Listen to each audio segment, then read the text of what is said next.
Sentence passed, the military still in power, and former regime candidates running for president. Is the Mubarak era truly over here? Well, I think the important way to frame this narrative isn't really to talk about the Mubarak era. The real story here is that the same power base is still there. The core of Egyptian power, I'm talking about militarily, financially, and ultimately politically, has always been, is now, and will be in the near future controlled by the security services and the military, the Supreme Council of the military forces in Egypt. So it's not so much about the Mubarak era over as that the military is reconsolidating its own power base, and it doesn't really matter at the end of the day, at least to a lot of other people outside of Egypt, who is the figurehead of that country. Washington hasn't commented on directly, it should be said, on Mubarak's sentence. Hillary Clinton just said his fate is, quote, up to the Egyptian people. Is there any significance to that? Well, if you want to know what Washington's agenda is with regards to the Egyptian elections, you have to call Samantha Power's office in the White House's Office of Multilateral Affairs. She is the one who is the architect of the post-revolution sort of political stasis that Egypt has been in. When the Egyptian revolution was really kicking off on feet last year, Tintawi, the head of the military, was in Washington meeting and being briefed by Samantha Powers. So that should tell you or give an indication of where the real strings of power in Egypt are. What influence do you think the verdict could have on upcoming leadership elections in the runoff for the presidency? Well, obviously, there is a scramble for power there between the old guard, Shafiq, and the Muslim Brotherhood, Morsi.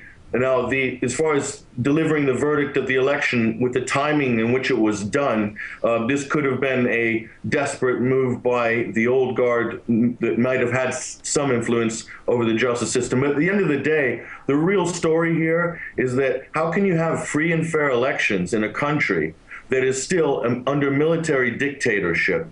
So, according to election officials, in the first round of elections, the majority of votes in numbers were not cast for either Shafiq or Morsi. So what we have here, I believe, it looks like a kind of a staged election that we're looking at. And the real problem in Egypt is the cycle of privilege.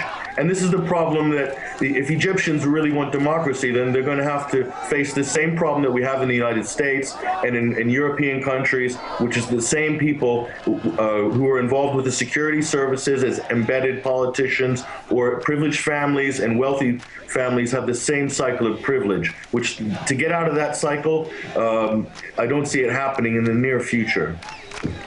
Thousands back on Tahrir Square now, as we speak, really, and it looks like the life sentence for Mubarak, which was first perceived really as a compromise verdict, now turns out to have upset many people, saying it's too lenient. Why is that, do you think? Why this reaction?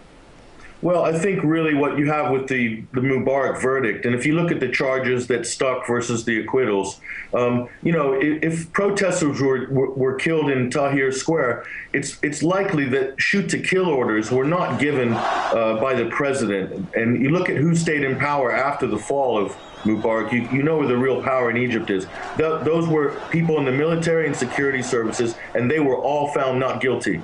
Okay, across the board. So that should give the world the real picture of what a show trial this really was. And it was really just as Mubarak's verdict was really blood money or a blood verdict to appease public anger that was projected at the leadership of Egypt, when in fact the actual apparatus of power in that country has not changed one iota since the fall of Mubarak. In fact, the military has reconsolidated its links and has shored up its power base, and will, if the Muslim Brotherhood already signed an agreement with the IMF, they've already signed on, if they come into power, they're going to go for the IMF plan. So that means to me that the Muslim Brotherhood will be the party that's of choice for the West, because they've already signed on to the international sort of debt schedule.